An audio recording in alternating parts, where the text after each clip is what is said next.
Krafty Friends, it's Jen from Katahdin Crafts, and I am here today with the box of the month from the Not Too Shabby Shop, and it is called Deck the Halls this month in October, and it is super cute and gets us in the mood for Christmas. It will be here before we know it. Before I get into my project today, I'm going to go through the box so you can see everything that comes with it, which is quite a bit. First off, we have this really sweet stamp set called Ornamental Christmas. This was made in coordination with Teresa Russell, a Not Too Shabby design team member with me. Very talented. Look how sweet the little ornament is, and then you have those little scenes that you can pop right inside of there, or you can put all of those sentiments. And then we have the Gingerbread Kisses, which I find totally adorable, and I have lots of ideas to work with these. I like the sentiments that come with that as well. And then the Merry Mugs. Again, lots of ideas. I want to use that mug, the clear mug, without the Santa stuff and the gnome, for maybe some pumpkin lattes. You know, we can use that for more than just a Christmas. And then they have these cute little packs of ephemera. Ephemera. See, I just have to say it more than once because that is a word that I struggle with. If you've watched my other videos, you know that one's a tough one for me. Not sure why. But look at these. These are kind of like the vintage, softer colors. I love them. Look at that little fireplace with all the stockings hung. I like it. The little Ugg boots.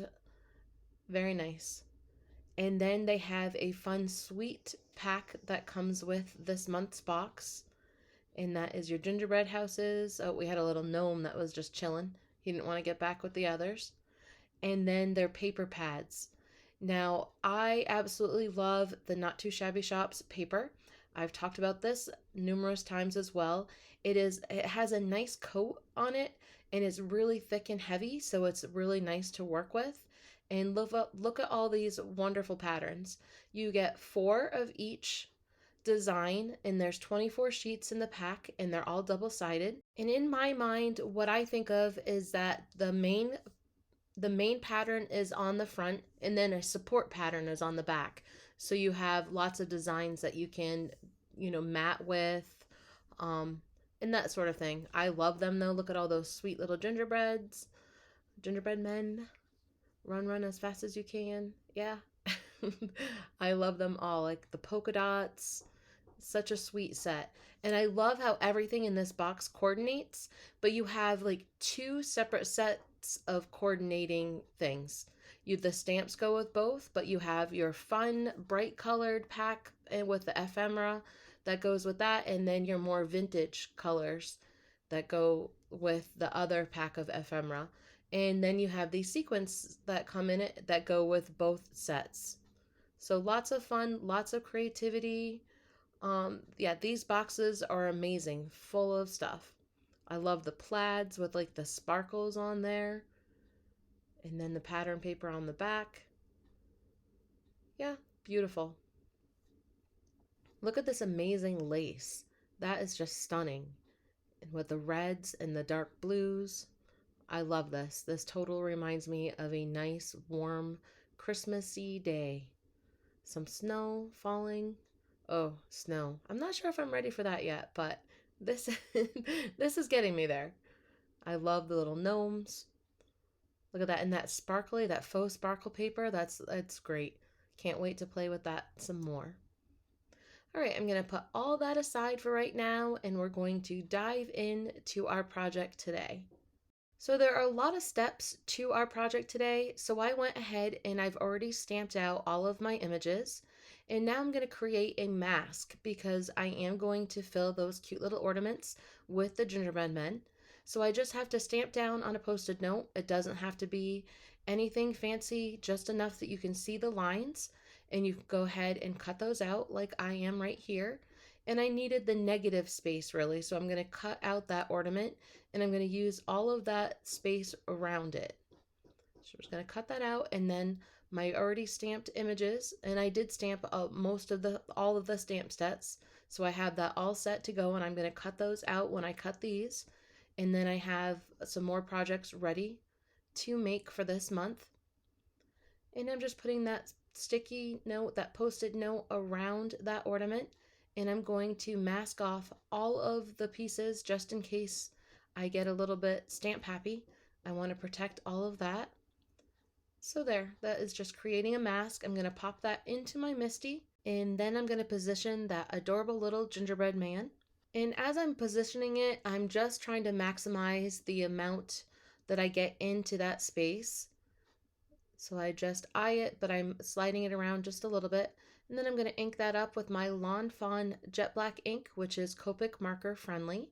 And I will be doing some Copic marker coloring later. And I'm going to stamp that twice to make sure I get a nice crisp image. And this is why I love my MISTI, because stamping just plain with a stamping block gives me a lot of anxiety. The MISTI is amazing.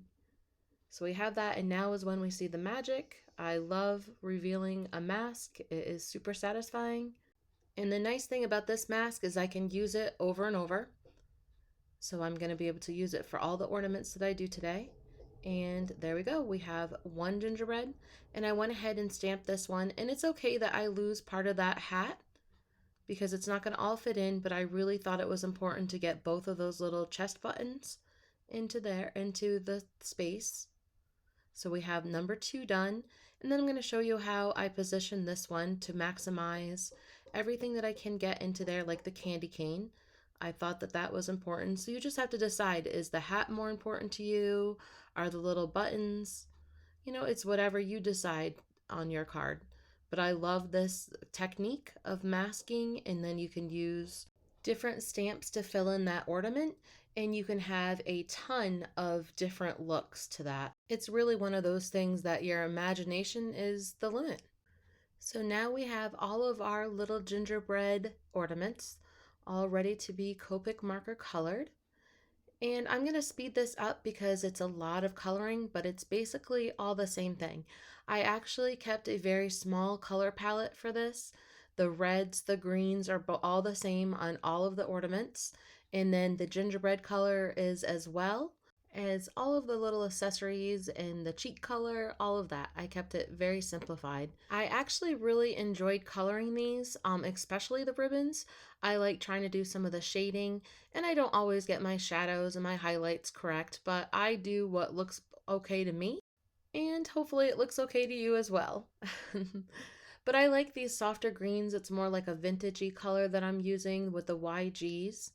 And I color map always, I shadow map, I should say, which is I lay down my lightest color, and then I go back with my medium tone, and then I go back with my darkest, and then I pull that all back out with my lighter tone again. And if I feel I needed to add a little bit more layers of that medium tone or the dark tone, I go back in and do that, and then pull it back out with that lighter tone as again. And I'm doing that right now as I'm coloring that gingerbread man.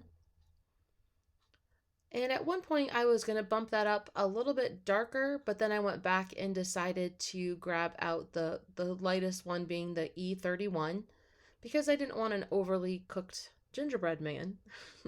He was going to get a little bit too dark. So now we are just going to pull out all that color, and I'm going to go around those edges and just put that E34, and that will give it that nice little cooked edge look. And again, I'm keeping it simplified. I'm matching the green ribbon with the green hat. And I'm going to start putting down all of that red. I was thinking about the traditional ornamental balls that we all get, those very shiny ones. For my Christmas, what I do is I actually have all of those, and we made a cute wooden Christmas tree with like just branches that I use twine to put them together, and it starts small at the top where I put my husband and I put our names on those little balls, and then I go to the next ladder part, I guess, or the next branch, which is a little bit longer, and then I have my children, and then under that we have all the grandparents or our parents, and then under that we have all my siblings and my husband's, and so on. So it keeps on getting bigger as it goes down, with everybody's name on our little family tree. So when we walk by that in the hallway, We can think of our family that is near and far during the holiday season. We even have the animals, the pets at the very bottom. And I'm off screen a little bit there, sorry. Hopefully I will push that back up and we can see what I'm doing. Sometimes I just get into that coloring mode and I forget about the camera because I'm concentrating so hard on my coloring. And I'm just going to do simplified coloring on the little spots on the candy cane. I've just determined that, when it's really a small area, it's too hard to try to do the shading and you can really kind of frustrate yourself. So on those little small spots, I don't really do a lot of shadows and highlights. I just try to make it simplified so I'm not driving myself a little wackadoo. Gonna fill in the gingerbread the same way as I did the other one. And I put a little RO2 on those cheeks just to make it a little bit pink. And I'm going to make this particular ornament green. And then I'm going to go back to the other one being red. And again, because I wanted just to simplify the palette and I wanted to keep it with those very traditional Christmas balls. And I just remember them being the red and the greens when I was growing up. So that's what I was looking for, kind of like the vintage feel. And I'm coloring that last one the same exact way as I did the first one. So I just sped through that for you so you didn't have to watch that. And now I'm going to use my Nuvo glitter pens, which I don't use these as often as I should. They're really quite nice. And this is just a simple silver for that little ornament topper. And I have a cat that is currently trying to get in here, so I hope that you can't hear that. She has been very, very needy today. I'm not sure what is up with that. And for those little stars and then the little buttons on this gingerbread man, I'm going to use the gold, the Nuvo glitter pens. And they really do have a lot of shimmer and shine to those.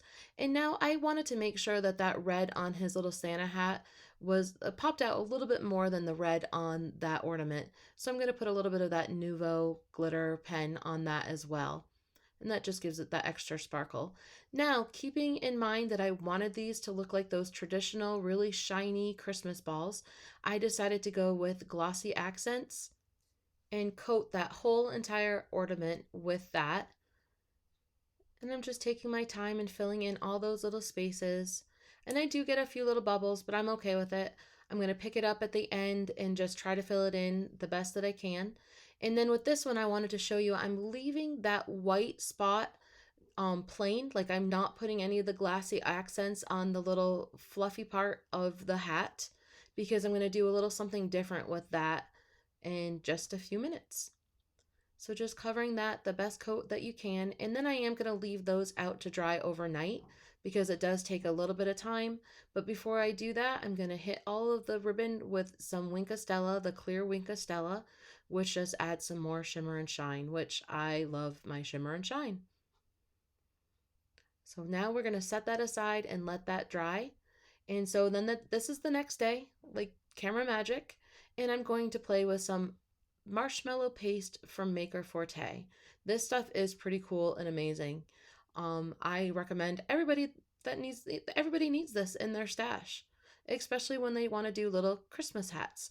So I kind of made a mess, but I was experimenting with it and I was showing you how you can lay that down and then you hit it with a heat tool and it gets this really fluffy fleece-like quality to it.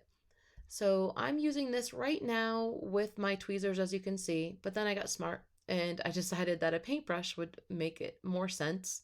So now I'm just going to dab that on in that little white space with my paintbrush and cover that. But you don't want too much because it does get a lot of poof to it. So too much, you'll have a little bit too much poof. And now just keep your heat tool a little distant so you don't bubble your glassy accents too much and you also don't get over poofing or burning because it can turn brown if you're a little bit too close. So now I'm just going to hit that with my heat tool and watch the magic happen. So now it's going to look like white cotton balls or fleece, whatever way you want to think of that Santa hat, that little white part that comes on the Santa hat. And I love that. I like the three-dimensional aspect of that marshmallow paste. So now I'm going to create my own background because I love Slimline cards and I love these papers. So in order to use these as a Slimline card, I'm just going to go ahead and cut these 4 patterns diagonal. I'm not going to worry about sizing or anything. I'm just going to make diagonal strips.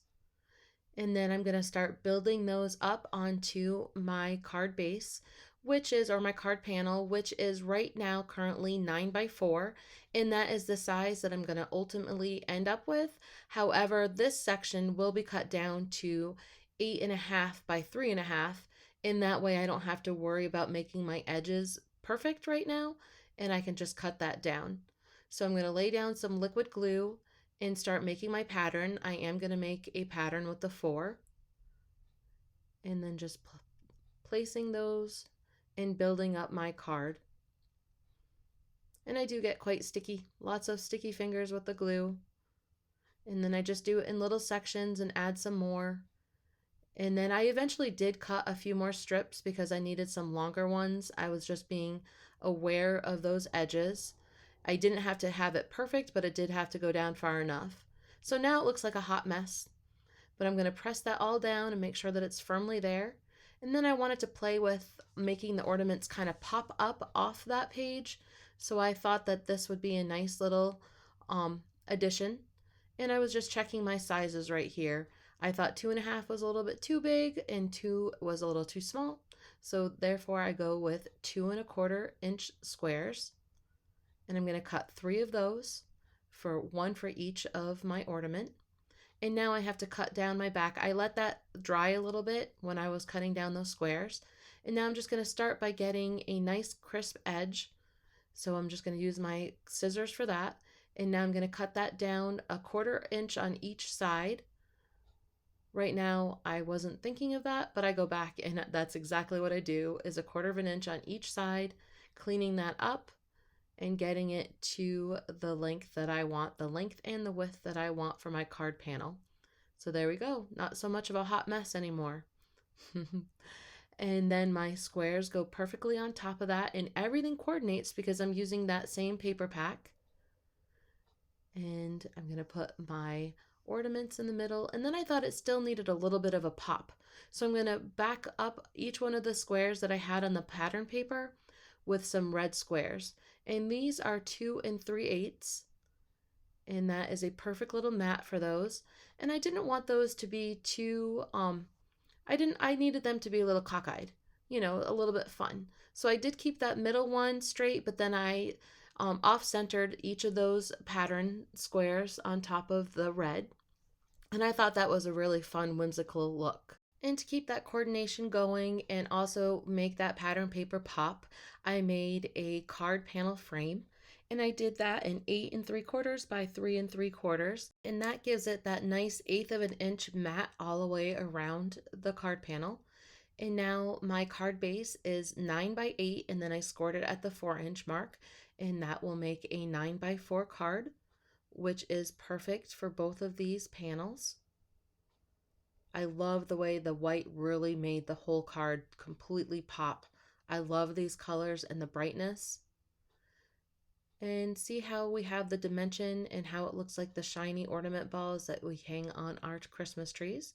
And you can see that marshmallow paste making that hat look 3-dimensional. So I like the way I have everything placed right now. I just have to come up with a sentiment. And I've decided that I really just wanted to put something inside the card. Christmas wishes and gingerbread kisses was perfect to me. So I'm just going to line that up in my Misty and stamp that out. And then I went ahead and colored another gingerbread man for a little inside surprise. And I'm going to put that in with some gumdrops and some stars, everything that matches. And I adhered all of my card pieces together like I had shown already. And the only thing left to do is add my little ornaments. And it's okay to let them hang off the edge just a little bit at the top, because when we put this card panel on the card base, there's going to be plenty of space. And I'm just using my liquid glue so I have that little bit of wiggle room when I put it down to make sure that I get it the way I want it. And then we have the card panel that just needs to be placed on top of the card base. And then just for a final little touch, those pretty sequins that come in the box this month are called Country Kitchen, and this is collection number 1. And I thought that they would jazz up the card perfectly. There's all different colors, so I'm just going to pick the ones that coordinate the best with this paper pack. But there's some that are in there that go with the other paper pack as well. I just like to visually try to balance when I add my gems or my sequences, so I do one in each corner and then just one around, and I always keep it in increments of odd numbers, either 3 or 5, that sort of thing, because they say it's more aesthetically pleasing. And there we have our project. We have a little inside surprise, and I absolutely love the way these gingerbread men came out inside of those cute little ornaments. And you can see the dimension that we have on that glaze, or from the glaze, and it looks like the traditional Christmas balls. And I'm going to give a close-up of each one so you can see that dimension. And then you can see the marshmallow paste, how it really makes it look like cotton on that little Santa hat. So super adorable. And our little inside surprise. Thank you so much for crafting with me again today. I appreciate it. Make sure you go and check out the box of the month, the October box of the month, called Deck the Halls at the Not Too Shabby Shop. These boxes each month have been going super fast. So if you have not gotten yours yet, I suggest going right away and grabbing it up. I think that she sometimes does do some of them individual, some of the stamps, but the best value is to buy it all in the bundled box. And she's been doing this once a month. Boxes have absolutely been amazing. 3 stamps, 2 paper packs, 2 ephemeras. What more can you ask for in a bundled box? And everything that coordinates together for all of your fun projects. I will have everything listed below for you. Thank you so much. I appreciate you crafting with me again today. Take care and happy crafting.